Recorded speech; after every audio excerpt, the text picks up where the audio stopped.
Bonjour, bonsoir, bon après-midi, où que vous soyez dans le monde. Nous sommes ravis de vous avoir ici avec nous aujourd'hui dans le cadre de ce nouveau webinaire sur l'innovation pour la santé des mères et des enfants d'Afrique.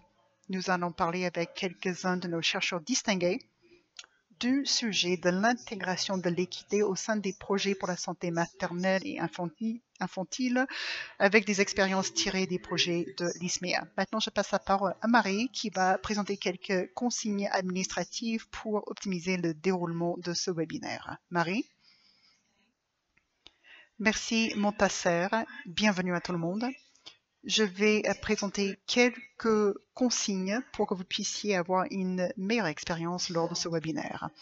Pour commencer, les panélistes vont s'exprimer en anglais aujourd'hui, mais nous proposons une interprétation vers le français. Pour choisir votre langue, merci d'utiliser le menu déroulant blanc qui indique maintenant Flore. Vous le trouverez en bas à gauche de votre écran comme indiqué dans cette image. Je vais répéter cette information en français pour les francophones.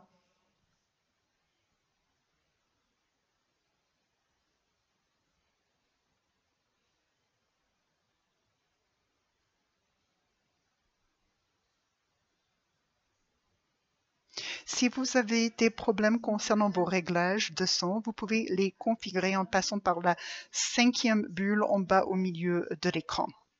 Nous vous invitons à saisir toutes vos questions dans la messagerie que vous allez voir dans la fenêtre à droite de votre écran. Il y aura une séance questions-réponses après les présentations et nous invitons vos questions. Dans cette fenêtre discussion, vous verrez un deuxième onglet qui s'appelle Opérateur. Andrew de la société Kudo est avec nous aujourd'hui et vous pouvez le contacter en passant par cet onglet en cas de problème technique.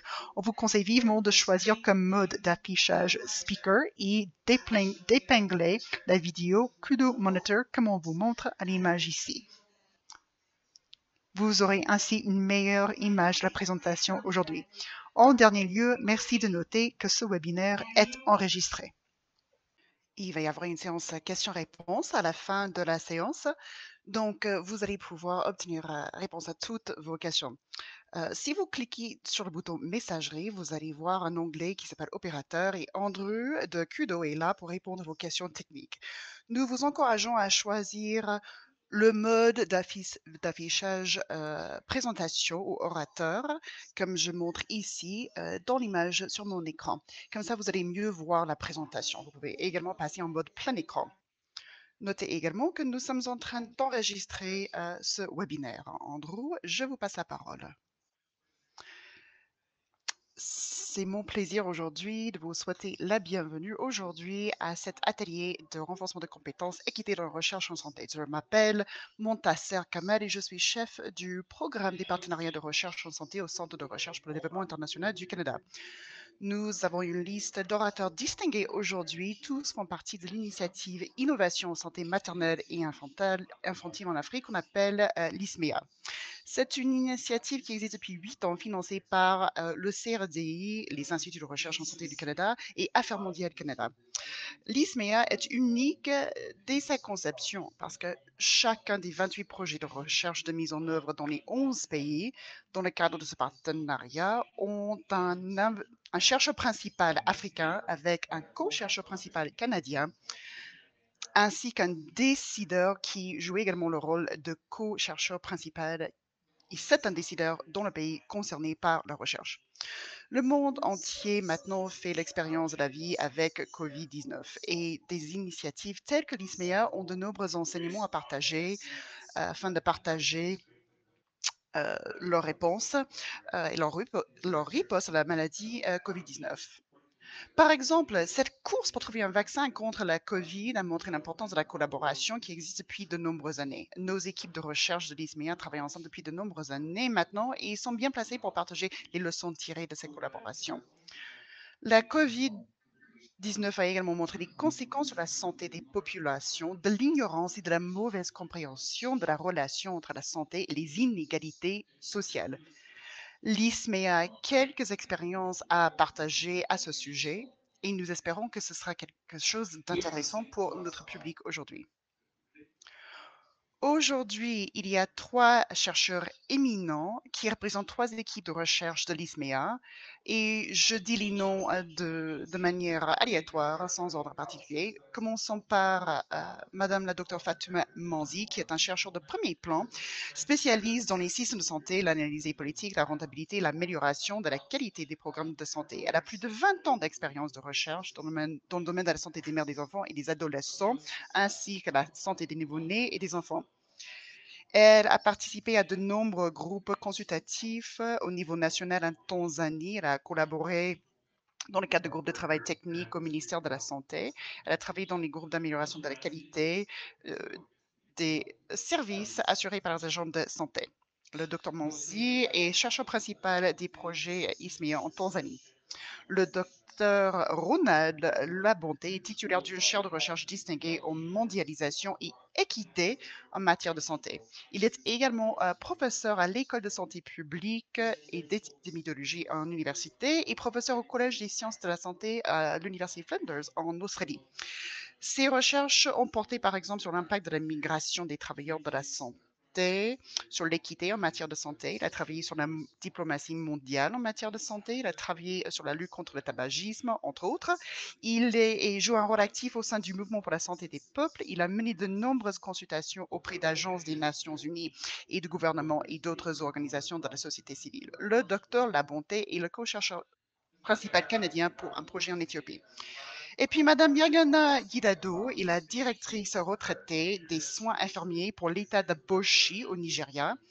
Elle est membre exécutif et chef de l'équipe de santé de la Fédération des associations de femmes musulmanes de l'État de Boshi au Nigeria, dont elle a été la présidente jusqu'en 2018. Madame Yagana possède une vaste expertise professionnelle ainsi qu'une solide expertise dans la gestion et la mise en œuvre de projets. Madame Guidado est chercheuse principale sur des projets au Nigeria. Le format de cette session sera comme suit. Je vais présenter certains concepts qui sont pertinents pour le sujet de notre réunion d'aujourd'hui sur l'équité dans la recherche en santé. Ensuite, il va y avoir 3 tours de questions pour les orateurs qui vont mettre en évidence la manière dont ces concepts ont influencé leur projet de recherche et les enseignements qu'ils souhaitent partager avec vous. Merci beaucoup pour votre présence aujourd'hui. Je vous souhaite une belle session. Les introductions étant faites, passons à la première série de questions. Comme je disais tout à l'heure, il n'est pas rare dans le discours sur la santé mondiale d'entendre dire que l'équité en matière de santé est importante, ou bien d'entendre différentes entités de recherche ou organisations de mise en œuvre dire que leur projet cible les populations vulnérables, entre guillemets. Mais j'aimerais aujourd'hui explorer davantage ces concepts. Quelles sont leurs significations pour nos publics axés sur la recherche et notamment dans le domaine de la santé maternelle et infantile. Prenons l'exemple de la disparité en matière de santé, c'est-à-dire la différence qui affecte la capacité des personnes à être en bonne santé. Des exemples de disparité en matière de santé, il y a parmi les nombreux disparités, la race, le sexe, l'éducation, le revenu, le handicap, une situation géographique ou même l'orientation sexuelle. Ces disparités créent des inégalités en matière de santé au-delà du contrôle de l'individu. Il y a 2 concepts qui font référence à la manière dont ces disparités en matière de santé peuvent être abordées, l'inégalité et l'équité. L'égalité en matière de santé signifie que tout le monde a les mêmes chances. Un centre communautaire offrant des bilans de santé gratuits pour tout le monde, ça c'est un exemple. Mais l'équité en matière de santé signifie que les gens ont des opportunités en fonction de leurs besoins. Un exemple, ce serait le même centre de santé qui fait payer les personnes en fonction de leur capacité à payer. Une personne qui n'a pas les moyens de payer les soins peut les recevoir gratuitement, alors qu'une autre personne peut payer pour les mêmes soins. En bref, l'égalité en matière de santé signifie que tout le monde bénéficie du même niveau, alors que l'équité en matière de santé signifie que tout le monde reçoit des soins individualisés pour les amener au même niveau de santé. Il y a eu une belle conclusion dans la Marmot Review en 2010. Et M. Marmot a dit les inégalités en matière de santé ne sont pas inévitables et peuvent être réduites de manière significative. Il faut dire que les personnes difficiles à atteindre et celles qui sont laissées pour compte doivent être amenés au même niveau de santé selon l'agenda 2030 pour le développement durable. Les États membres ont convenu que les objectifs et les cibles de l'agenda devraient être atteints pour toutes les nations et tous les peuples et pour tous les segments de la société. Et cela s'est traduit par l'aspiration à atteindre en premier lieu ceux qui sont les plus éloignés du système de santé.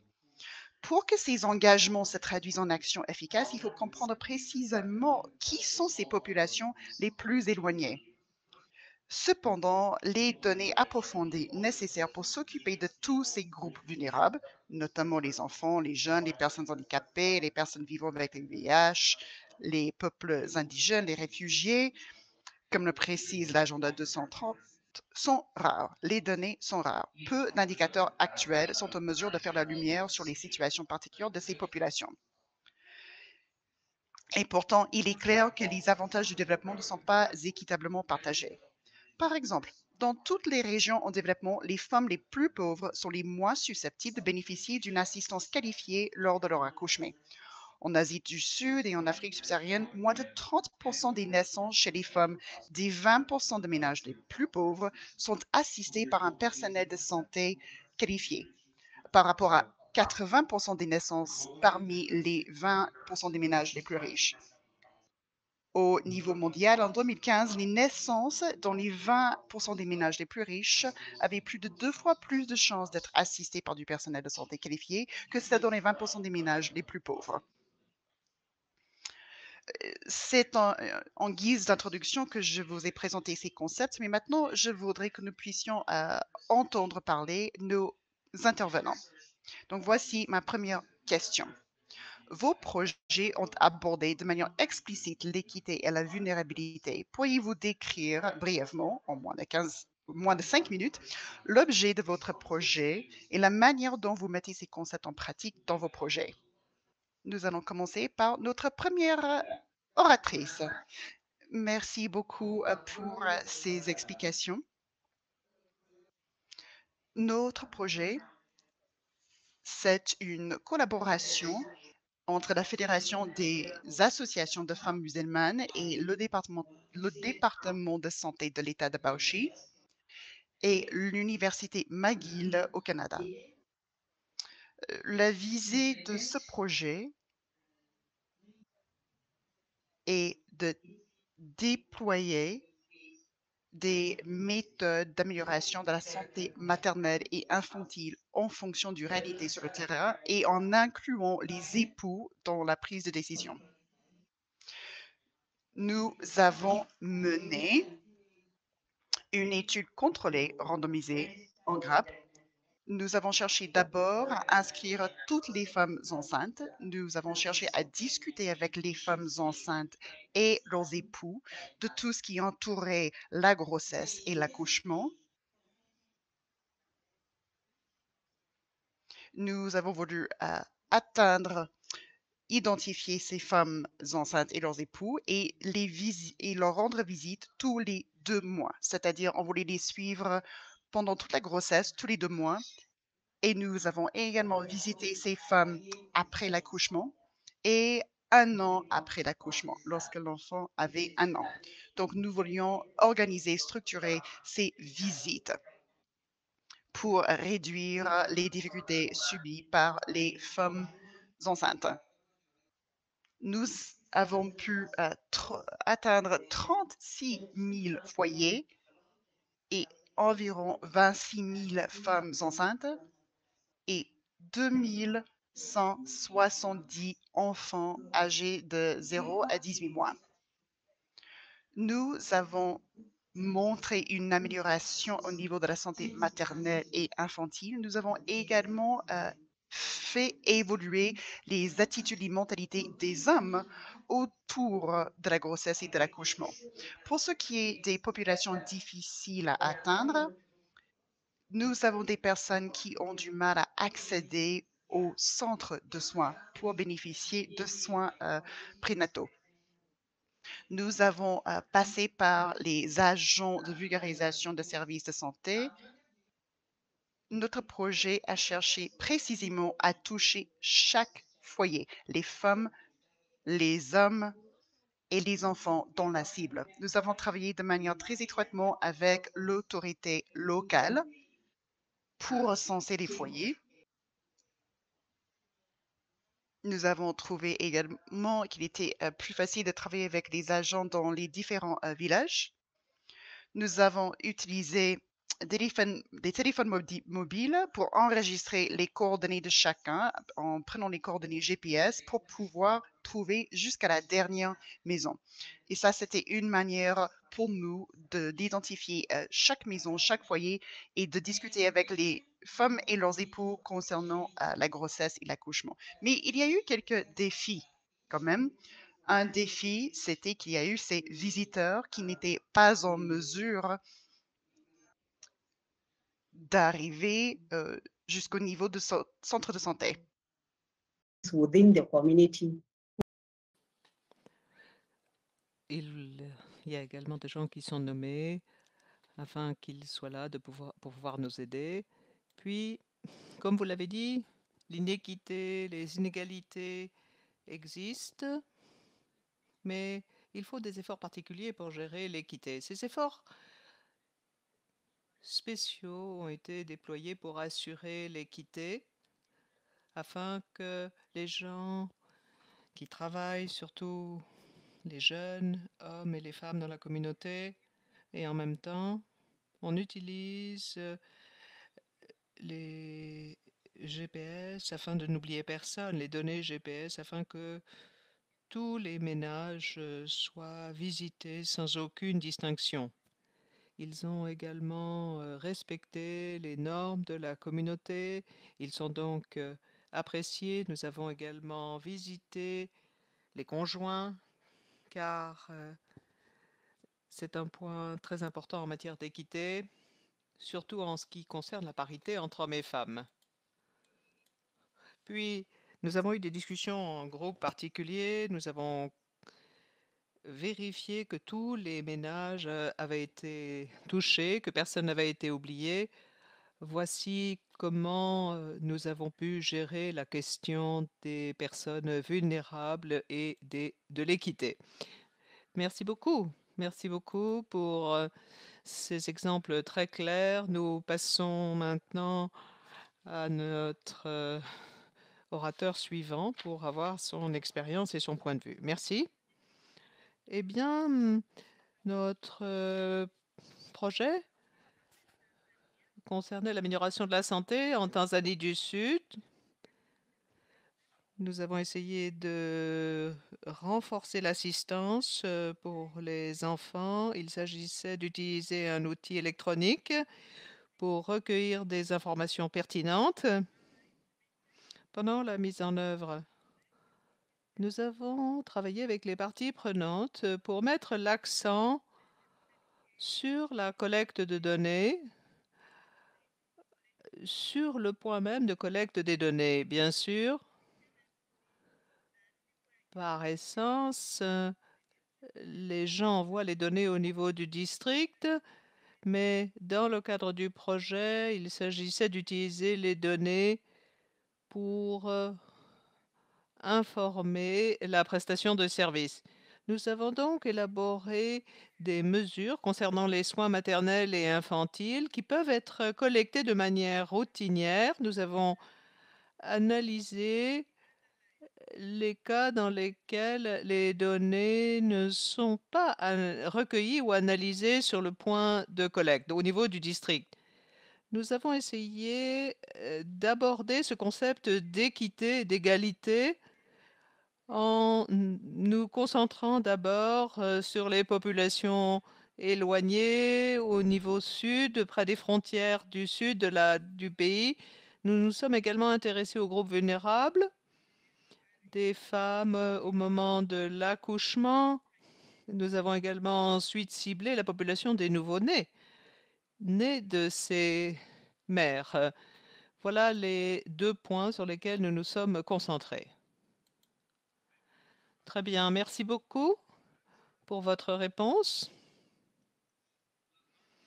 Eh bien, notre projet visait à améliorer surtout la santé maternelle et infantile.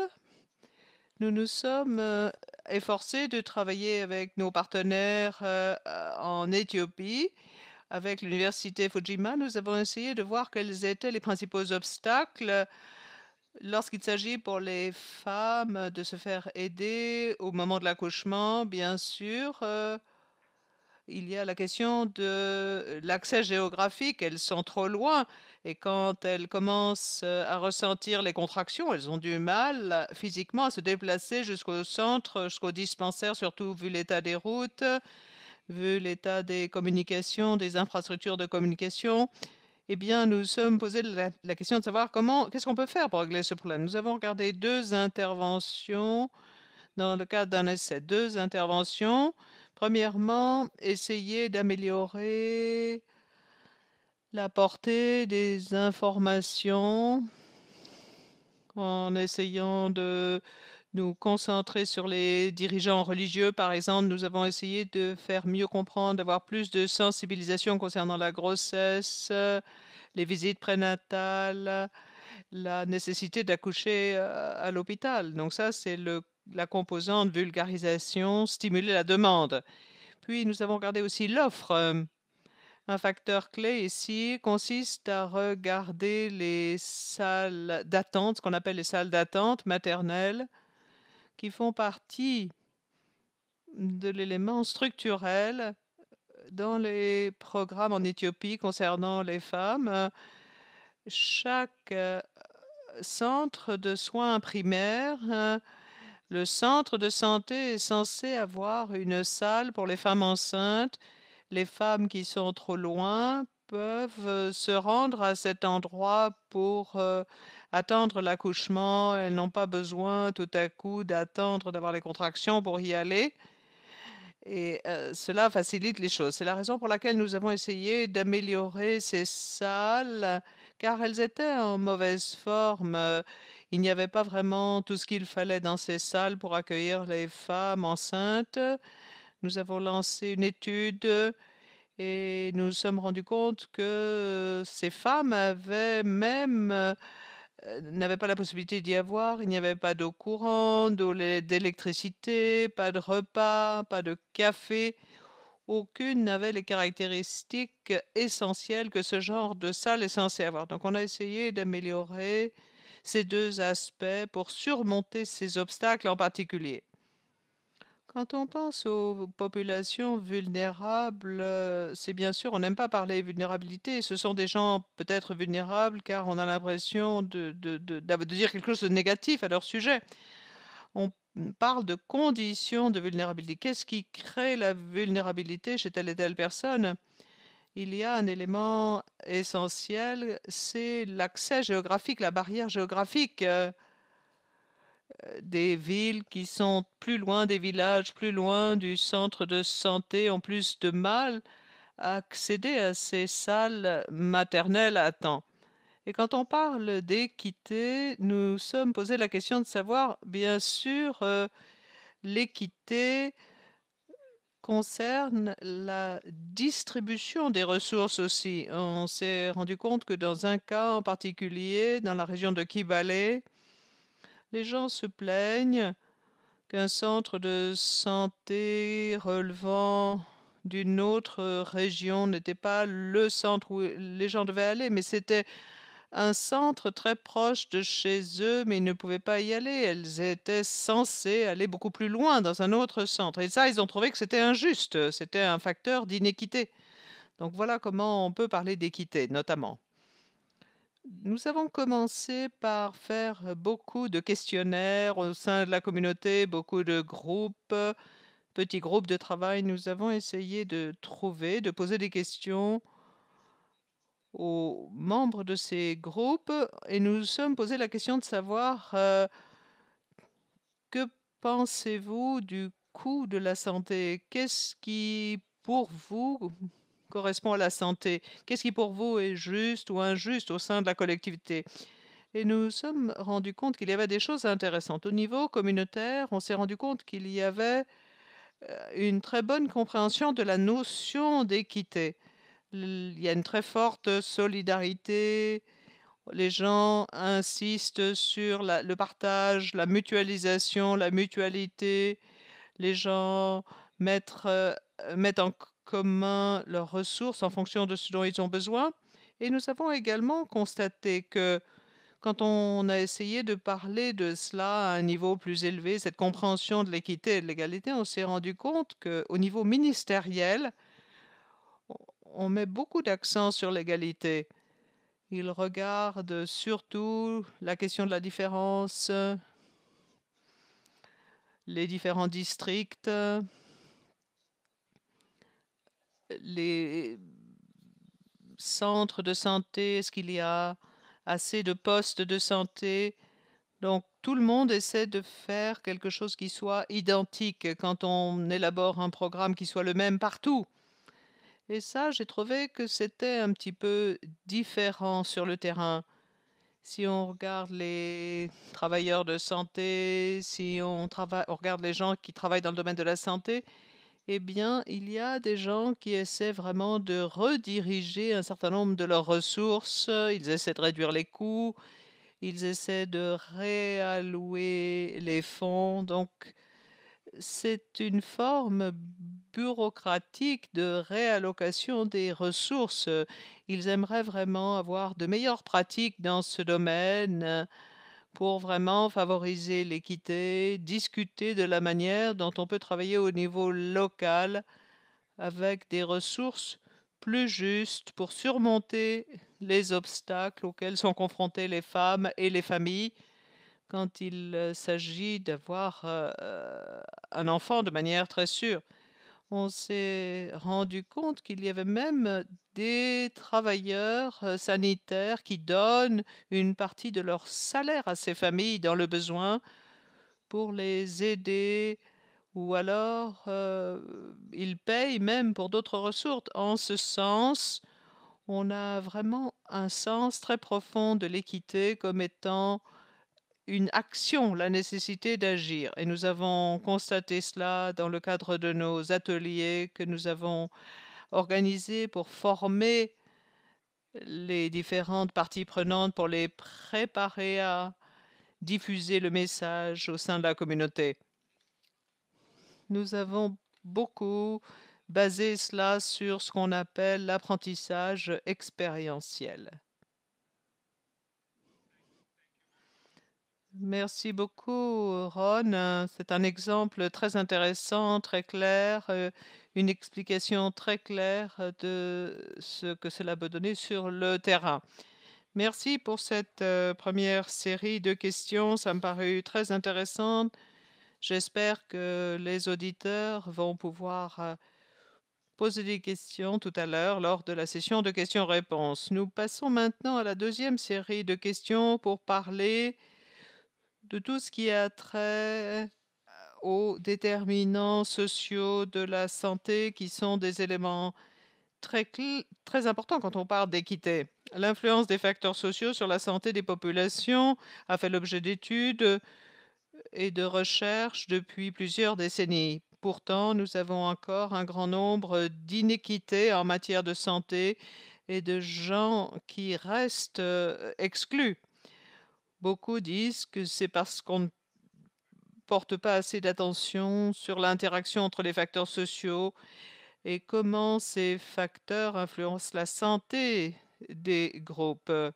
Il y a un concept important, le concept qu'on dit de l'intersectionnalité. Il s'agit par exemple de s'intéresser à des facteurs comme la race, la classe, le sexe. Bien sûr, tout cela crée des systèmes interdépendants de discrimination ou de désavantage. L'intersectionnalité est la reconnaissance que tout le monde a ses propres expériences de la discrimination et nous devons considérer tout ce qui peut risquer de marginaliser les gens, que ce soit le sexe, la race, la classe, l'orientation sexuelle, la capacité physique. C'est le professeur Kimberley Crenshaw qui en a parlé en 1989. L'intersectionnalité a été ajoutée au dictionnaire en 2015 avec de plus en plus d'importance dans le monde des droits de la femme en particulier et de la santé. Le dictionnaire Oxford définit l'intersectionnalité comme étant la nature interconnectée des catégories sociales telles que la race, la classe, qui créent des systèmes interdépendants de discrimination.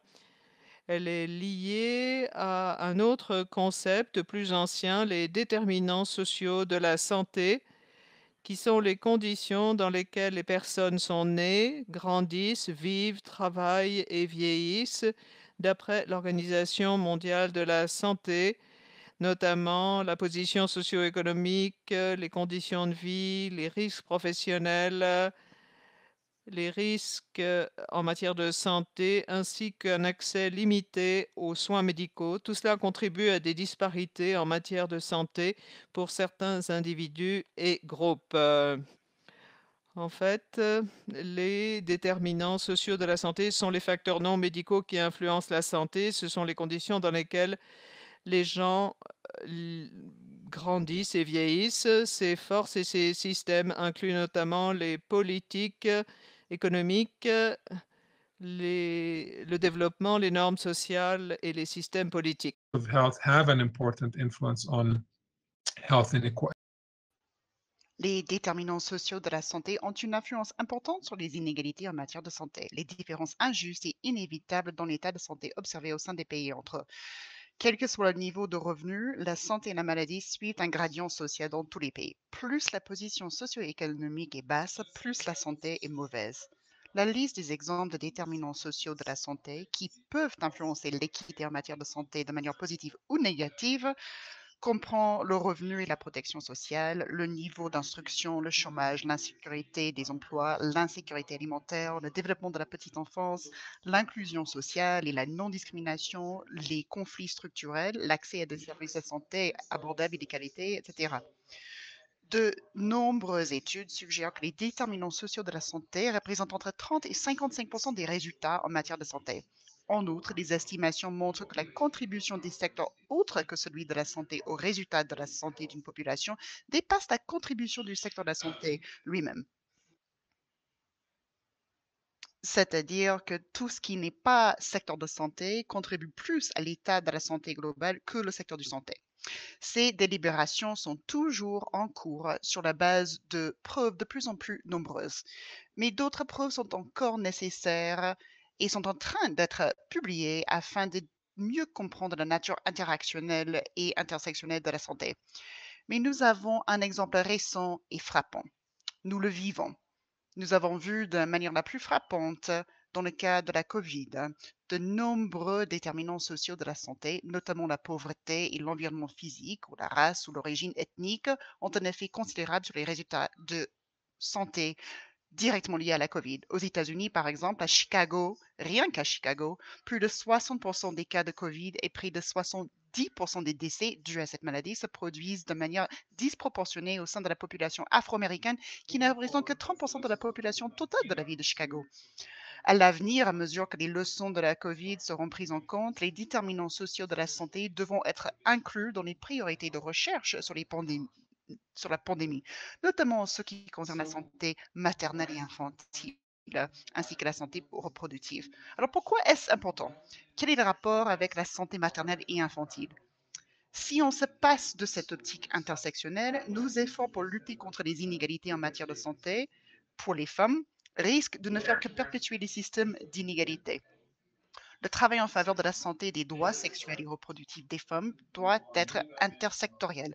Toute recherche axée sur les expériences unidimensionnelles ne permettra pas d'obtenir les avantages des objectifs de développement durable 3 et 5 pour les femmes et l'équité entre les genres. Pour éclairer certaines expériences pertinentes dans le cadre de l'ISMEA, je demande maintenant à mes invités de répondre à ma deuxième question. Et la voici. Dans quelle mesure vos projets ont-ils pu prendre en compte les concepts d'intersectionnalité et de déterminants sociaux dans leur conception et leur mise en œuvre? Et merci de nous fournir quelques exemples. D'accord. Merci beaucoup pour ces explications. Torah, c'est l'endroit où nous avons travaillé. Il s'agit d'une population homogène sur le plan religieux et sur le plan ethnique. La plupart de ces personnes sont musulmanes. Ce sont des personnes qui sont du clan Hausa pour ce qui est de l'appartenance ethnique. Nous avons mis un accent sur l'atteinte des communautés rurales excentrées dans la mesure du possible. Nous avons visité tous les ménages, quelle que soit la religion, l'ethnie, le niveau de revenu. Nous avons frappé à toutes les portes pour visiter chaque personne sans sauter une seule maison.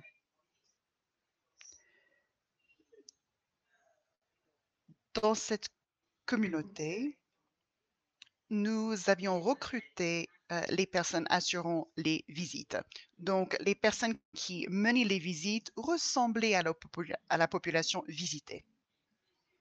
Ça, c'était un facteur d'encouragement et cela a renforcé la confiance entre les foyers visités et les agents de santé.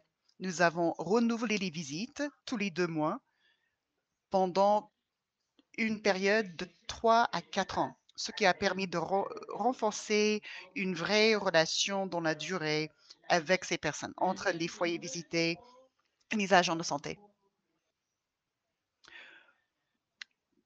Nous avons également eu affaire à des foyers où il y avait de multiples femmes et nous avons pu discuter avec toutes les coépouses sans privilégier une ou l'autre. Et comme ça, nous avons encouragé ces coépouses à s'encourager et à s'aider et elles sont devenues parfois amies.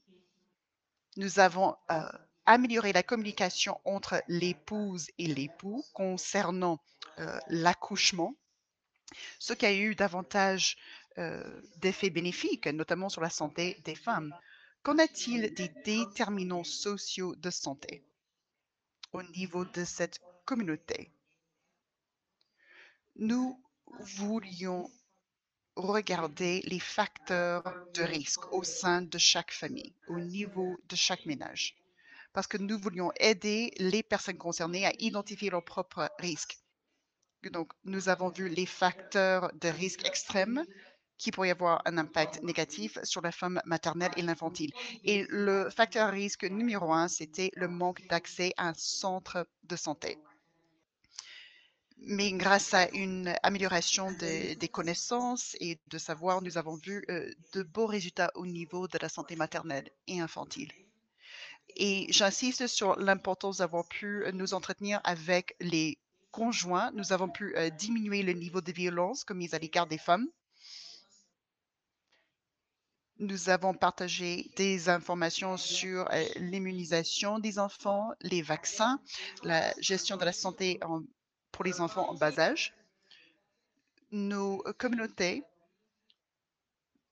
ont indiqué qu'il y a eu une évolution dans les relations au niveau de la communauté. Les époux ont fini par comprendre qu'ils devaient assurer une partie du travail ménager. Par exemple, ils devaient aider avec le ramassage du bois. Ils devaient même peut-être participer au lavage des vêtements des enfants pour aider les femmes enceintes à avoir moins de travail à leur charge. Et les hommes ont également cessé de battre leurs femmes. Et dans certaines communautés, il est devenu même tabou pour qu'un homme batte sa femme. Donc, les chefs de village, les leaders communautaires ont participé à cela. Nous avons donc donné les capacités aux membres de la population locale d'avoir un impact sur leur propre santé. Et c'est devenu la responsabilité de tout le monde de discuter de la santé et de partager les informations utiles entre eux. Et c'est ainsi que nous avons pu travailler. Et c'est un peu comme cela que moi, je vois l'intersectionnalité et les déterminants sociaux de la santé. Merci beaucoup. Ce sont de bons exemples de la façon dont on doit mener ce travail au niveau même de la communauté. C'est quelque chose de très localisé, très adapté à votre niveau. Merci. Oui, pour ce qui est des déterminants sociaux de la santé, pour nous, nous avons identifié les parties prenantes clés et le contexte dans lequel les services ont été assurés. Nous avons tenu compte des origines des clients qui venaient consommer ces services sanitaires.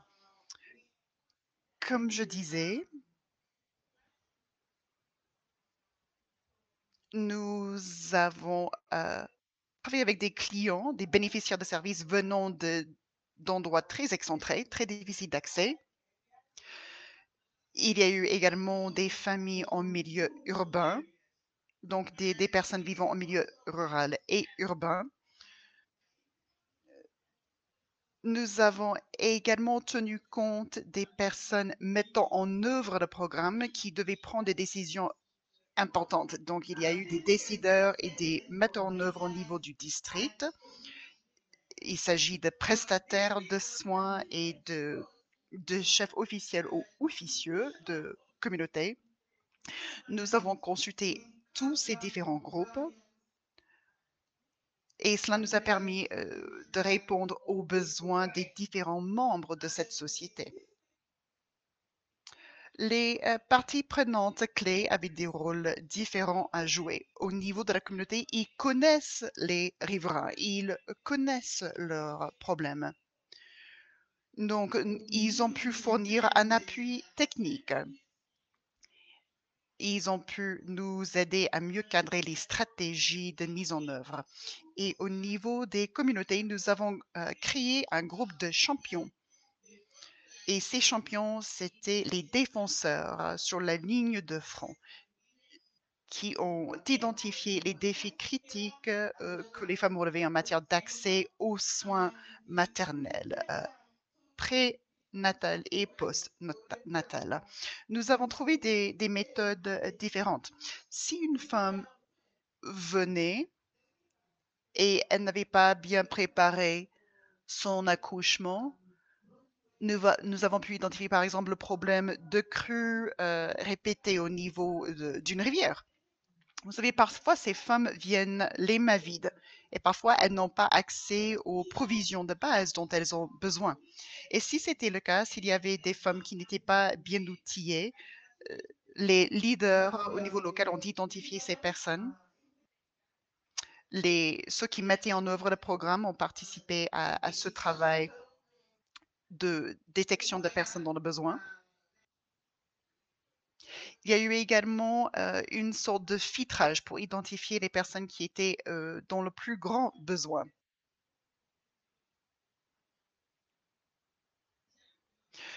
Pour ces champions ou défenseurs du programme que j'ai évoqués, c'était des leaders au niveau des populations, des communautés. Ils ont participé à l'élaboration de solutions spécifiques sur mesure pour bien couvrir les besoins des personnes avec nos interventions. Voici un exemple. Lorsqu'une femme arrivait en retard, on trouvait une solution pour mieux communiquer avec ces femmes. Nous avons recruté des volontaires dans les communautés qui sont allés vers les groupes de femmes dans les différentes communautés. Ces personnes volontaires ont également ciblé des femmes individuellement pour mieux communiquer sur la localisation des centres de santé et l'importance de bien respecter ces visites prénatales. Avec les dirigeants au niveau des districts, ces volontaires dans les communautés ont travaillé sur la création de stratégies pour aider ces femmes à recevoir les services nécessaires en temps utile. On a pesé les femmes, on a bien noté leur poids, nous avons mesuré la tension artérielle, il y a eu la prise de température, donc nous avons enregistré les données sanitaires de base. Et on avait un outil nomade que l'on pouvait utiliser pour enregistrer ces données concernant les femmes, ces indicateurs de santé de base. Et ces informations de base sur la santé des femmes ont pu être prises en compte pour la prise de décision concernant la santé au niveau des communautés ou des districts. Et cela a permis de débloquer des fournitures nécessaires pour aider ces femmes à bénéficier de soins de santé de qualité et en temps utile. Et pour ce qui est de l'amélioration, nous avons pu créer plus de liens directs entre les femmes et les agents de santé parce que nous avons pu créer un lien direct de communication entre les femmes et les personnes assurant les visites. Et donc, on pouvait recevoir des avis, des rappels, des alertes. Et à la fin de chaque journée, les personnes, ces agents de santé sur le terrain pouvaient passer en revue les personnes qui n'ont pas encore été consultées, les personnes qui doivent être rappelées pour mieux travailler sa stratégie. Merci beaucoup. Vous avez évoqué des sujets très importants concernant la collaboration entre les agents de santé, les services de santé institutionnels et l'adaptation des soins de santé en fonction des besoins des femmes, tout en assurant des soins de qualité. Donc, j'espère que nous allons pouvoir vous entendre davantage sur ce sujet. Merci. Merci, Montasser. Avec la question de l'égalité et de l'équité, eh bien, nous avons été très intéressés par la nature intersectionnelle des inéquités. Il n'y a pas qu'une seule dimension de l'injustice à laquelle nous devons nous intéresser. C'est un peu une tendance que nous avons dans des programmes élaborés pour la santé maternelle et infantile de prendre en compte la question de la parité, mais il y a aussi les inéquités géographiques. Il y a d'autres formes d'iniquité. Il y a même des inéquités au niveau des relations interpersonnelles. Et du côté quantitatif, nous nous sommes rendus compte qu'il y a une grande différence en termes d'accès ou d'utilisation des salles d'attente maternelle en fonction de la richesse. Les familles plus aisées les utilisent plus que les autres. Les femmes ont l'impression d'avoir un soutien familial important, les utilisent plus que celles qui ont l'impression d'avoir peu de soutien. Les femmes qui sont plus susceptibles d'être des mères au foyer vont utiliser ces salles plus que les autres. Et si ces femmes vivent très près des centres de santé et des salles d'attente maternelle, elles ont tendance à ne pas les utiliser. Mais si elles vivent à plus de 5 kilomètres, elles sont trop loin, trop éloignées de la famille. Donc ici, on a toutes sortes de déterminants intersectionnels, d'inégalité et d'inéquité concernant simplement la question de l'accès ou de l'utilisation de ces salles d'attente maternelle. À chaque fois que nous avons essayé de voir ce qui se passait en termes de nos études de référence, les questions qualitatives et quantitatives, on a énormément de questions, comme je l'ai dit plus tôt. Qu'est-ce qui vous donne l'impression d'être en santé? Qu'est-ce qui va vous permettre d'améliorer le bien-être? Et en général, les gens parlent de la déterminante de la santé, ils parlent de revenus, ils parlent de pauvreté, ils mentionnent la distance aussi, le non-accès aux ressources dont ils pourraient avoir besoin.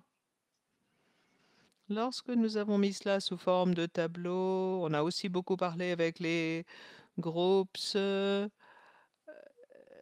les leaders religieux. Quand on a mis tout cela ensemble, on a constaté que, en termes de leur compréhension des déterminants, ils parlent d'attributs individuels. Il y a des choses qui leur paraissent importantes, notamment le nombre d'enfants, leur sentiment de pouvoir, leur sentiment d'efficacité. Est-ce qu'ils ont déjà eu des complications au niveau de la grossesse?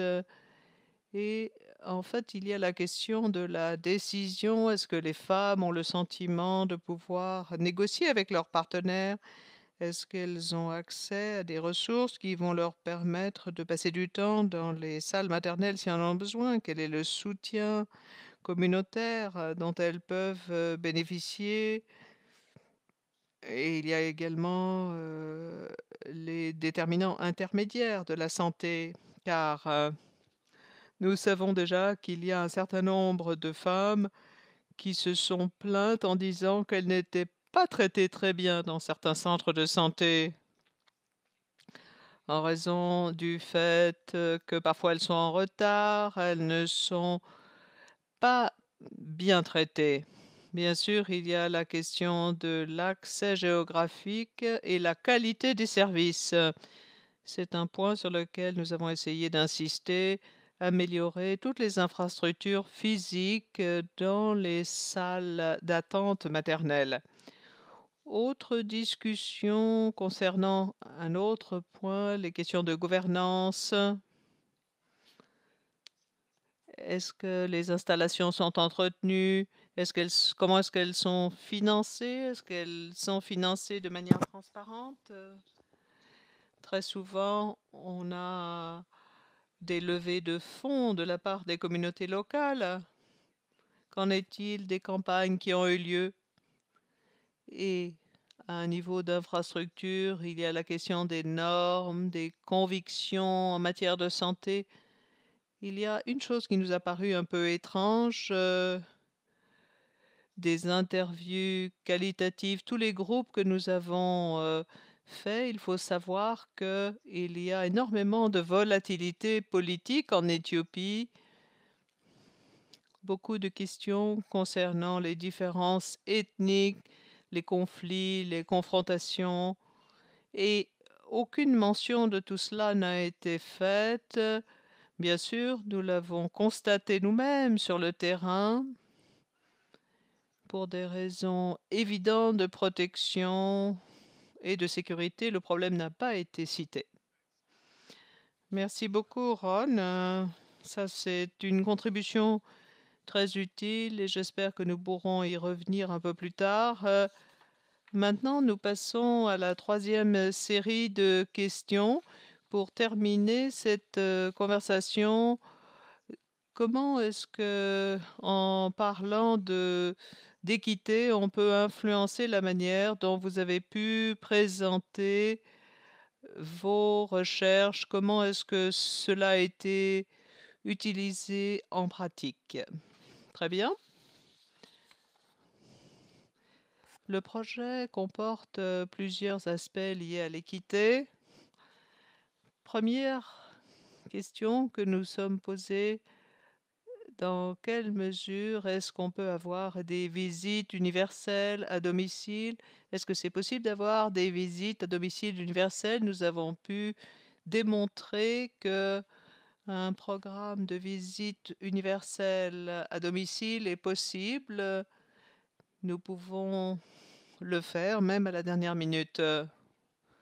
Autre chose que nous avons fait pour assurer l'équité dans le cadre du programme, nous avons formé des gens pour surveiller les visites à domicile.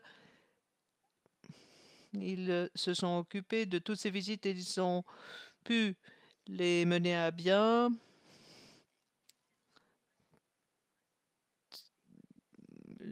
Les collaborateurs ont pu nous aider à mener à bien ce problème.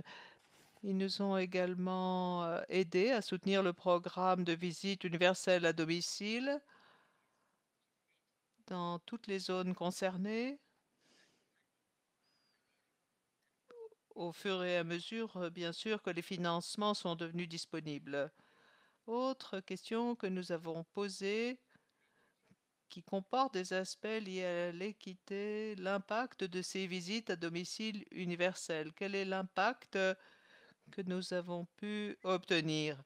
Ces visites ont amélioré la santé maternelle et infantile, même sans avoir de besoin de se rendre dans un centre de santé. Ça, c'est un des résultats clés, une forte amélioration de la santé maternelle et infantile dans le cadre du projet. Puis, si les services sont améliorés, par exemple, si on pouvait améliorer également les services sanitaires dispensés dans les centres de santé afin que les gens puissent y accéder, ce serait bien sûr encore mieux.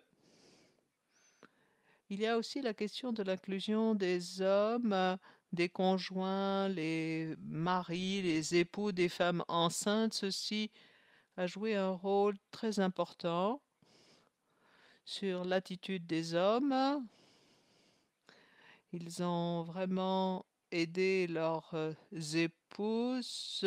Ils ont cessé, bien sûr, il y a eu la question du point de vue qualitatif. On a vu que nous avons effectivement montré que les visites ont vraiment eu un rôle de transformation.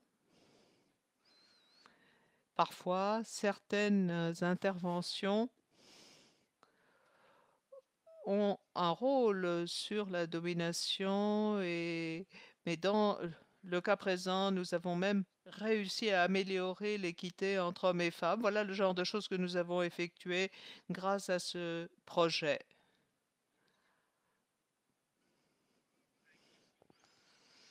Merci beaucoup. Vous avez vraiment soulevé plusieurs aspects importants et j'espère que nous pourrons y revenir. L'importance pour les décideurs de se concentrer sur les résultats. Il faut démontrer les résultats, les impacts. Et c'est ce que souvent les décideurs veulent voir. Il y a aussi la question très importante d'avoir des interventions combinées. Plus d'une intervention, nous savons que les améliorations parfois nécessitent plusieurs parties. Donc, merci beaucoup. Nous espérons pouvoir revenir sur ces différents points plus tard. Oui, bien sûr. Nous avons analysé la fourniture de services. Nous avons analysé également le contexte, l'accès aux soins, les difficultés que nous avons eues par rapport à des études antérieures dans les mêmes zones géographiques. Et nous avons travaillé avec les parties prenantes au niveau du district, l'accès aux installations. Nous avons pu vraiment intégrer les facteurs de contexte et élaborer l'étude afin d'atteindre nos objectifs, faire en sorte que les femmes puissent bénéficier de soins de qualité ainsi que leurs nouveau-nés. Au niveau du district et dans les centres de santé, on a commencé par identifier les difficultés, les obstacles, les problèmes que l'on pouvait régler sur place facilement et les formes de soutien dont on avait besoin au niveau du district. On a essayé de travailler au niveau du district, aider les centres de santé à mettre en œuvre les solutions. C'est ainsi que les travailleurs de santé ont pu communiquer avec les scientifiques pour fournir des services. Par exemple, le problème des soins anténataux, la préparation à l'accouchement. Les gens de la communauté ont travaillé en étroite collaboration avec les centres de santé afin que vraiment on envoie des rappels aux responsables du foyer pour respecter les délais, les dates. On a répété les visites, multiplié les visites pour que les familles soient bien préparées à l'accouchement dans un centre de santé aussi développé que possible. Par ailleurs, on a également essayé d'analyser la capacité à fournir des soins de qualité. Chaque fois qu'on a identifié des goulets d'étranglement, on a intégré cela dans des plans.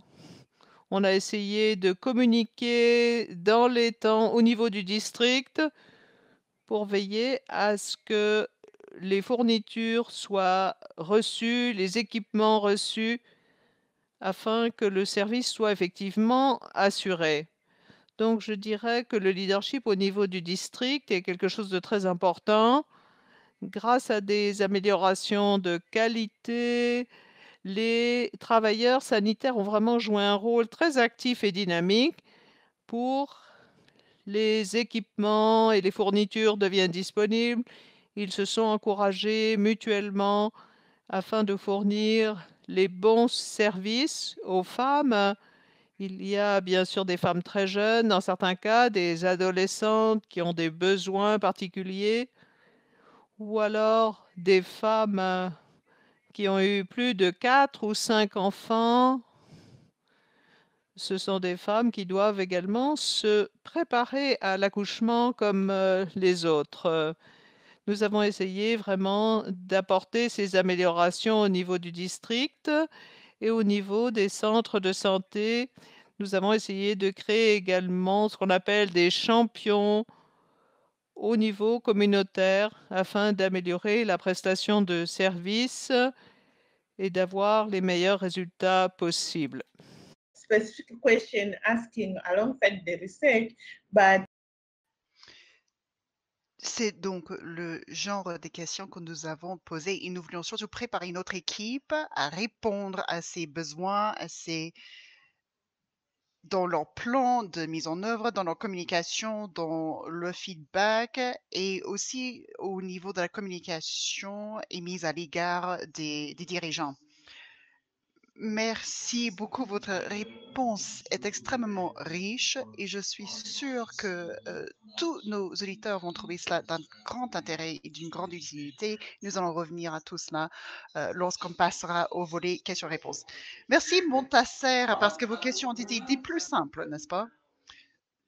Au niveau national, nous ne savons pas quelle a été la portée de nos constats. Nous avons eu plusieurs rencontres avec le Conseil consultatif national au fur et à mesure du déroulement de notre projet. Il y avait des personnes des différents ministères, il y avait des fonctionnaires principaux. Lorsqu'il était encore sûr pour les Canadiens de travailler en Éthiopie, nous-mêmes, nous avons assisté à ces réunions. Lorsqu'il est devenu trop difficile pour nous de faire cela, c'était nos partenaires à l'université JIMA qui s'en sont chargés. Lors de la dernière réunion, les partenaires gouvernementaux nous ont envoyé une liste de questions. Et donc, nous devons explorer ces questions et les partenaires de l'université JIMA sont en train de trouver les réponses à ces questions. Notamment, on veut avoir une discussion approfondie avec les directeurs des centres de santé et leur personnel et pour dire ce que nous avons vu. Parce que pour nous, nous n'avons pas constaté des différences frappantes au niveau de nos interventions. Nous avons vu quelques différences, quelques améliorations, mais rien de frappant. Mais pour des raisons très complexes, parce qu'il fallait du temps pour mettre en œuvre ces interventions. Et puis, il y a eu les troubles politiques en Éthiopie à l'époque, mais il y a eu des différences très subtiles d'un centre de santé à un autre. Et d'autres s'en sont sortis mieux que d'autres. Même avec le même contexte, même avec un accès égal aux politiques, aux ressources, aux programmes d'intervention, mais certains établissements sont mieux sortis que les autres. Et cela parce qu'il y a des caractéristiques contextuelles liées à la géographie qui permettent à certains aspects du programme de marcher mieux dans certains endroits que dans d'autres. Et cela nous met sur une autre piste. Au niveau gouvernemental, on ne peut pas supposer qu'une démarche indifférenciée puisse donner de bons résultats pour la mise en œuvre de programmes. Il n'y a pas une solution qui colle avec tous les contextes. Il faut mieux comprendre les différentes dynamiques au niveau local, ce qui est tout à fait cohérent avec une démarche basée sur l'équité et non pas sur l'égalité. Nous sommes en train donc de faire la promotion d'une certaine idée avec le département de santé de zone, avec les acteurs au ministère, avec les partenaires à l'université. Nous sommes en train de prôner l'adaptation, la souplesse au niveau de la conception de mise en œuvre, parce que nous avons commencé à détecter cela dans nos programmes. Nous avons également vu que même lorsqu'on touchait à la fin de l'étude, à la fin de la mise en œuvre, nous avons vu que notre programme de communication, de vulgarisation, d'instruction a été copié par d'autres zones. Au-delà de la zone de Jima, des zones qui n'avaient pas été concernées par notre programme d'intervention ont commencé à imiter nos démarches. Donc, c'est quelque chose qui a commencé à faire sensation. Donc, il y a eu un effet d'entraînement. Ce sera un effet d'entraînement difficile à évaluer, mais nous pensons que nous avons pu donner l'exemple, donner de l'inspiration à d'autres zones. Merci, Ron. Merci beaucoup. C'est bien de voir que les bonnes pratiques commencent à se propager naturellement. Merci pour cette réponse qui est très utile et j'espère encore une fois que nous allons aborder cela encore une fois. Oh, c'était mon plaisir.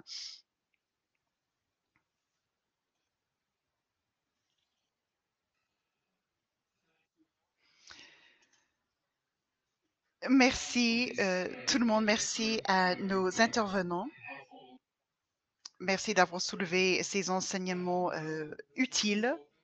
Maintenant, j'ouvre la parole à nos participants. Vous pouvez maintenant poser vos questions à nos panélistes. Comme Marie vous a dit au début, elle a rappelé également dans la messagerie que vous pouvez saisir vos questions dans la messagerie. Vous cliquez sur l'icône messagerie.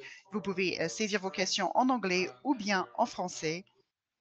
Et nous les attendons avec impatience. Montrez-nous ces questions.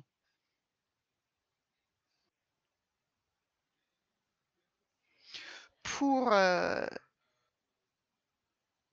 lancer le débat, pendant que vous saisissez vos questions, je vais commencer par une autre question pour développer quelques points évoqués par nos panélistes. Et je vais commencer par vous, Ron, si vous me le permettez. Vous aviez parlé de la rénovation de ces maisons d'attente maternelle afin d'augmenter leur utilisation parce que vous deviez augmenter la qualité d'accueil de ces maisons. Est-ce que votre équipe de chercheurs a pu explorer le fonctionnement de ces maisons d'attente maternelles qui avaient été rénovées? Est-ce que vous avez pu mesurer le niveau d'utilisation de ces services par les femmes pauvres par rapport aux femmes avec un peu plus de moyens? Est-ce que vous avez observé des différences d'utilisation de ces maisons d'attente maternelles en fonction de classe socio-économique, en fonction d'autres facteurs? C'est une question importante. Et je vous remercie, Montasser, d'avoir posé la question. Il aurait été bien de pouvoir le faire parce qu'il reste encore des incertitudes. Nous n'avons pas encore reçu la transcription de tous les résultats des entretiens menés auprès des directeurs et du personnel de ces établissements de santé. Nous attendons encore la transcription des interviews avec les personnes travaillant dans les maisons d'attente maternelle, ce qui pourrait souligner les différences d'utilisation. Nous voulions suivre l'utilisation de ces maisons d'attente maternelle dans le temps afin d'avoir des indicateurs réguliers. Mais en raison des troubles géopolitiques, pendant ce temps-là, il était très difficile de mesurer ce qui se passait au niveau de ces maisons d'attente maternelle. Mais comme je disais, nous savions en fonction de notre benchmark que les femmes dans les ménages, dans les 20% des ménages les plus proches, étaient 8 ou 10 fois plus susceptibles d'utiliser ces maisons d'attente maternelle. Mais en fonction des informations qualitatives, il y a d'autres conclusions qu'on peut en tirer. Tout d'abord, ces femmes probablement vivaient plus près de ces maisons d'attente maternelle. Le fait d'avoir un peu plus de moyens financier signifiait qu'il leur était plus facile d'accéder à ces services dans les zones d'attente maternelle parce que nous savions qu'il y avait très peu de financement public pour financer les maisons d'attente. Après un mois déjà, il n'y avait pas de financement, il n'y avait pas de provision, il n'y avait pas de nourriture, il n'y a pas de café, il n'y avait pas de service à la personne. Donc, les femmes un peu plus nanties ont pu se procurer ces services. Et aussi, ces femmes avaient peut-être plus de soutien de la part de leur famille. Il était plus facile pour ces femmes-là de s'absenter du foyer. Nous pensions qu'avec une rénovation de ces établissements, cela a dû augmenter l'utilisation de ces maisons d'attente maternelle, mais nous n'avons pas d'études, nous n'avons pas de chiffres pour le confirmer. Merci, Ron. J'aime bien également votre évocation de la question méthodologique. Il faut les données qualitatives et quantitatives afin de bien comprendre et afin de pouvoir bien interpréter les observations. Parler des questions de qualité, évidemment, il est extrêmement difficile de bien les capter. Il est difficile d'avoir une compréhension qualitative des contours de la chose. Ron, il se trouve qu'il y a une question à votre intention qui a été saisie dans la messagerie. C'est une question posée par Jennifer Masuka qui est en Ouganda. Bonjour Jennifer, plaisir d'avoir de vos nouvelles. C'était un bel exposé. C'était 2 bons exposés. J'aime bien cette idée de rénover les maisons d'attente maternelle. Est-ce que cela diffère de la démarche habituelle du gouvernement? Le rôle du projet par rapport à ce que fait le gouvernement normalement, est-ce que c'est quelque chose de différent? Oui, c'est tout à fait différent parce que l'État ne fournit pas forcément les ressources consommées au niveau de ces maisons d'attente maternelle. Donc, notre programme a été conçu pour que les membres des communautés, les Kébélés, puissent verser un certain montant qui sera mutualisé et utilisé pour améliorer ou rénover les établissements. Mais voici ce que nous avons constaté. La plupart de ces maisons d'attente maternelle étaient loin d'être équipées avec tout le matériel nécessaire dans les 12 ou 13 catégories identifiées par l'État. L'État avait dit qu'il faut avoir des sanitaires, il faut avoir de l'eau, il faut avoir des chambres séparées, il faut avoir des lits, il faut avoir cela. Donc, la vaste majorité de ces maisons n'avaient pas tout cela. Donc, nous avons utilisé une grande partie de nos ressources afin de mettre à niveau ces maisons d'attente maternelle. Et nous voulions voir, est-ce que cela peut faire une différence ou non? Est-ce que cela vaut le coup? Et nous voulions nous assurer que toutes ces maisons étaient en bon état de fonctionnement. Et encore une fois, nous n'avons pas encore une analyse granulaire de l'impact de ces modifications. Mais nous savons que déjà pour les maisons d'attente maternelle qui n'avaient pas été concernées par une mise à niveau, qui avaient des plaintes continues et répétées concernant leur qualité. Une fois l'argent collecté auprès du Kébélé, c'est-à-dire la communauté, il y avait de quoi ajouter les fournitures de base. Mais cela n'a pas duré que quelques mois, peut-être un mois. Alors que normalement, le Kébélé devait pouvoir acheter d'un seul coup de quoi durer 12 mois. Et après cette période, il n'y avait plus d'argent, il n'y avait plus de matériel, il n'y avait plus de fourniture, donc il y avait une grande insuffisance au niveau de l'équipement de ces maisons d'attente maternelle, ce qui a créé un certain mépris à l'égard de ces maisons. Et dans la durée, nous avons vu qu'il y a eu en fait une diminution de favorabilité au niveau des impressions publiques vis-à-vis de la qualité de ces établissements parce que les personnes ne bénéficient pas des services que les maisons d'attente maternelle devaient fournir. Cela revient à un problème structurel dans la conception même des services. Si le service doit fonctionner, il faut qu'il y ait un mécanisme de financement stable. Il ne faut pas que cela dépende uniquement du financement local. Donc, ce n'est pas quelque chose qui sera bon marché, mais nous savons que pendant la courte période de notre intervention, nous n'avons pas pu montrer un grand impact. Nous savons qu'il y a eu un taux d'utilisation plus élevé des maisons d'attente maternelle qui avaient été mises à niveau.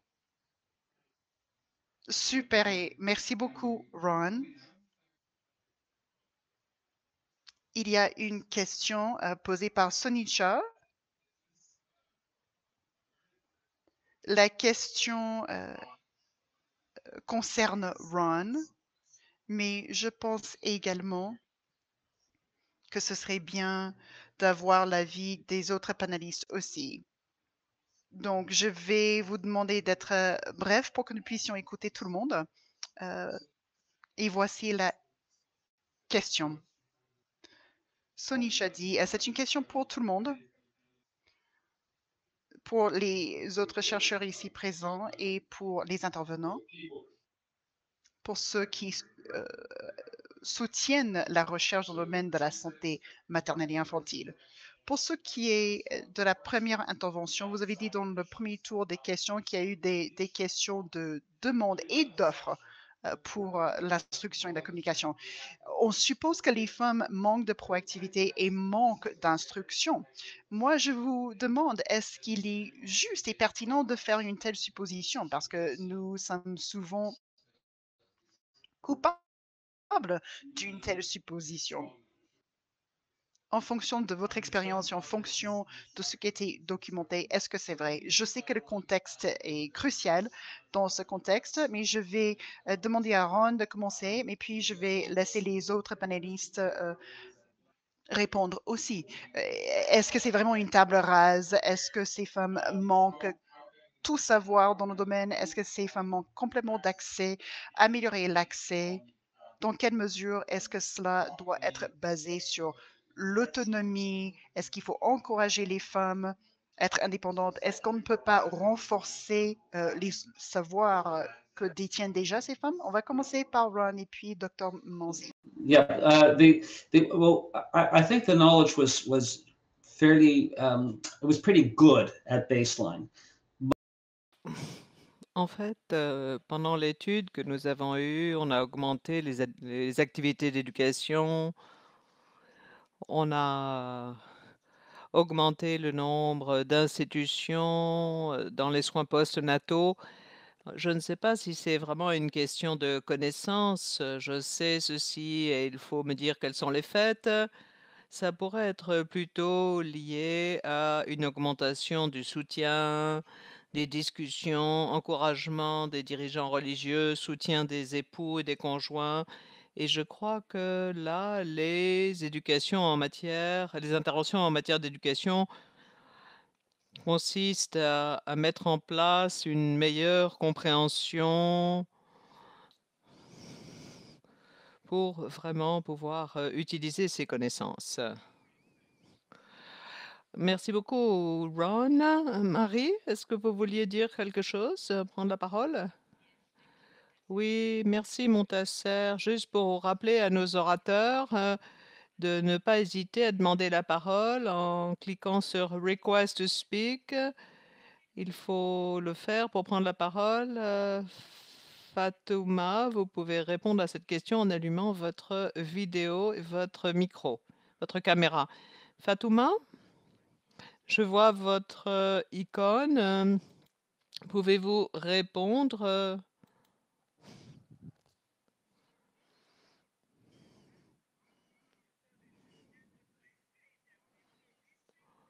En fait, elle n'a pas d'électricité, malheureusement. On vous voit. Merci d'être avec nous. Que pensez-vous de cette question concernant les connaissances de base des femmes et leur volonté d'obtenir des soins, compte tenu de votre expérience? Oui, bien sûr. Et les femmes ont un certain nombre de connaissances locales. Nous essayons de stimuler cette connaissance. On passe par les gens locaux afin que les gens se comprennent. Nous adaptons les messages pour les encourager à agir. Parfois, il y a des retards, il y a un manque de préparation. Ce que nous faisons donc avant la grossesse ou pendant la grossesse, la famille, le ménage, on essaie de leur faire comprendre, de se préparer, car il y a la femme, il y a aussi toutes les personnes, la famille, les beaux-parents, les frères, les sœurs. Ce qu'on fait, c'est que la famille se prépare Par exemple, pour un accouchement, on lui dit, venez accoucher au centre de santé. Il y a tout ce qu'il faut pour l'accueillir. Mais très souvent, il y a des pénuries. Si la femme s'est préparée avec sa famille, elle se rend au centre d'accouchement, il y a des services de qualité dont elle peut bénéficier. Et au moins, elle aura les choses essentielles, les éléments essentiels. Elle pourra bénéficier d'un minimum de services de qualité. Merci beaucoup, Fatouma. Vous soulevez un point important. Il ne s'agit pas simplement des connaissances des femmes elles-mêmes, mais aussi les connaissances du cercle autour d'elles. Et tout cela est très important concernant l'accès aux services et le degré de satisfaction. Yagana, est-ce que vous pourriez vous rapprocher de la caméra afin qu'on puisse vous voir un peu plus, un peu mieux? Est-ce que vous pourriez répondre, s'il vous plaît, avant? Merci beaucoup. Comme tout le monde, toutes les femmes n'ont pas vraiment de notion concernant la santé. Très souvent. Parfois, elles ont quelques connaissances, mais il y a aussi beaucoup d'idées préconçues, soit religieuses, soit ethniques, et tout cela les empêche de demander à bénéficier des soins de santé. La plupart des maris pensent que quand quand leur femme va à l'hôpital, ils n'ont pas à y aller. Il y a des femmes qui pensent aussi que quand elles vont à l'hôpital, quand elles n'ont pas les vêtements qu'il faut et quand elles n'ont pas tous les gadgets nécessaires, elles ont peur qu'on se moque d'elles. Tout cela contribue au fait qu'elles ne vont pas au centre de santé quand elles en ont besoin. En général, on leur parle beaucoup, on parle aux belles-mères, aux dirigeants religieux, aux femmes elles-mêmes, et on leur dit qu'il faut aller à l'hôpital. On leur montre les côtés positifs, on discute beaucoup avec elles, on leur a posé un certain nombre de questions. Est-ce qu'elles ont été visiter une clinique anténatale? Qu'est-ce qu'il s'est passé lors de leur dernier accouchement, etc. Donc, ceci les incite à commencer à réfléchir à l'hôpital et elles semblent apprécier tout cela. Et même lorsqu'on leur demande d'aller à l'hôpital, la question qu'elles posent toujours est la suivante. Est-ce que il y a des médicaments gratuits? Quand on ne leur dit rien, elles décident seules, elles prennent la décision elles-mêmes. Et je dirais que ça, c'est l'aspect le plus positif du projet. Elles décident elles-mêmes d'aller au centre. Il y a notamment un impact important. Les femmes vont à l'hôpital. Les maris les emmènent sur leur moto parfois. Et donc ça, c'est une dynamique importante du projet. Et je suis sûre que les femmes ont maintenant une meilleure connaissance concernant justement les normes négatives et ce qu'on peut faire pour les inverser. Donc, Yagana, nous avons presque terminé, mais j'aurais une dernière question. J'espère que vous pourrez nous répondre. Vu vos recherches, vous avez parlé des visites à domicile universelles. Bien sûr, il y a des différences, il y a différents foyers, différents groupes et catégories socio-économiques, des profils socio-économiques. Dans votre recherche, avez-vous pu constater une différence dans la manière dont les équipes de recherche ont été accueillies, comprises ou quelle est la relation entre les différents groupes, les équipes de recherche? Est-ce que vous pourriez très rapidement réagir sur ce point afin que nous puissions clôturer à temps? Merci beaucoup. Nous avons visité tous les foyers, nous n'en avons raté aucun.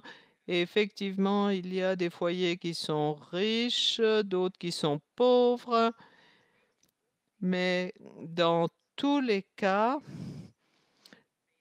ces jeunes que nous avons formés font partie de la communauté, ils font partie de la collectivité et ils sont bien formés. Ils savent respecter les normes de la communauté et moi, je ressemble à n'importe quel membre de la communauté. J'essaie de rester, nous restons très simples. Il ne s'agit pas de s'habiller trop. Nous voulons être acceptés à la fois par les riches et les pauvres. Et certains travailleurs sanitaires commencent même à essayer de s'intégrer dans la famille en disant: «Est-ce qu'on peut vous aider? Est-ce qu'on peut vous aider même à faire le ménage? Est-ce qu'on peut vous aider à faire le ménage?» Et non, non, non, pas du tout, nous allons discuter et il faut vraiment, vraiment que l'on puisse s'intégrer. Nous avons visité tous les 2 mois pendant plus de 3 ans. Ceci nous a aidés. Au départ, les gens disaient: «Eh bien, vous venez trop souvent» et ils ont commencé à dire: «Maintenant, vous êtes nos amis». Donc, pas beaucoup de problèmes entre les riches et les pauvres, car nous n'avons pas fait de différence entre les riches et les pauvres dans nos visites. Merci beaucoup. Cela montre à quel point la technique est importante, de même que les valeurs du projet de recherche sur les questions d'équité. Il nous reste 4 minutes. Je ne vais pas vous faire de conclusion. Je voudrais donner le plus de temps possible à nos orateurs. Il y a également une question pour Fatouma. Fatouma, une question rapide. Pouvez-vous répondre? Et je vais vous poser la question de Jennifer qui nous vient d'Ouganda. Elle vous remercie et elle dit: moi, je me demande si vous pensez que la position d'accouchement pose problème. Fatouma, est-ce que vous pouvez répondre à cette question de manière très brève, mais aussi nous donner un dernier message que vous aimeriez faire passer à l'audience, quelque chose à faire ou à ne pas faire à ce sujet. Donc, est-ce que vous pourriez nous répondre très brièvement? Et peut-être que Yagana, peut-être que vous pourriez nous donner ce message. Fatouma d'abord.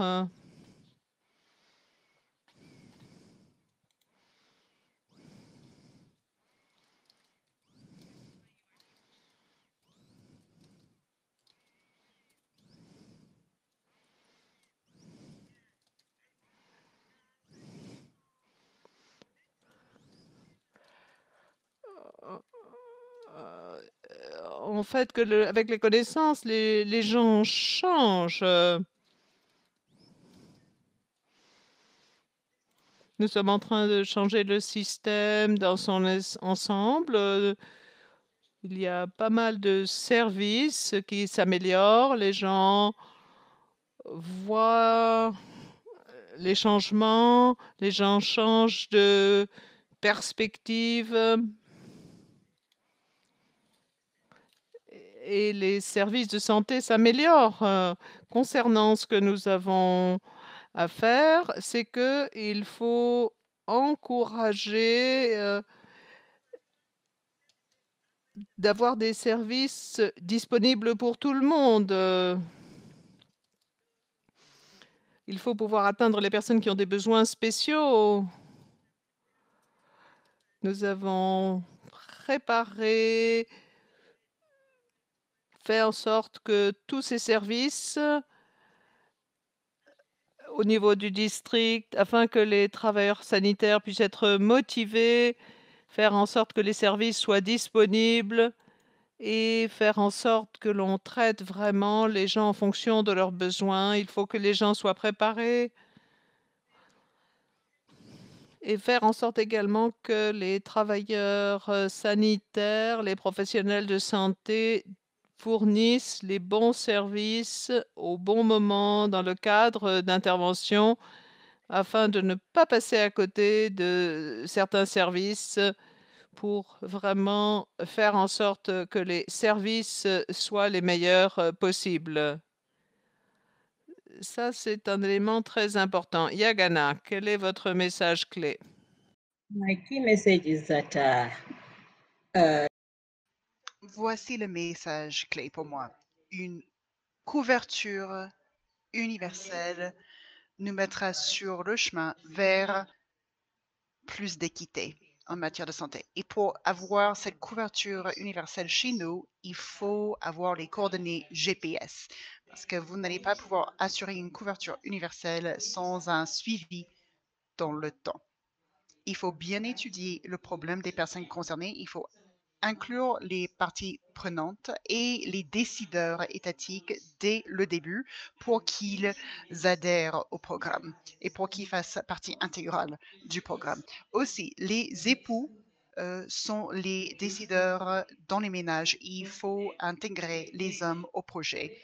Il faut instruire ces hommes. Il faut les sensibiliser. Ils sont très simples, mais ils peuvent changer d'avis. Il suffit de discuter avec. Merci beaucoup, Yagada. Voici les 3 enseignements clés et ce sont des messages critiques. Ron, quel est votre message clé à partager? Fatouma, félicitations. Je vois que le courant s'est rétabli.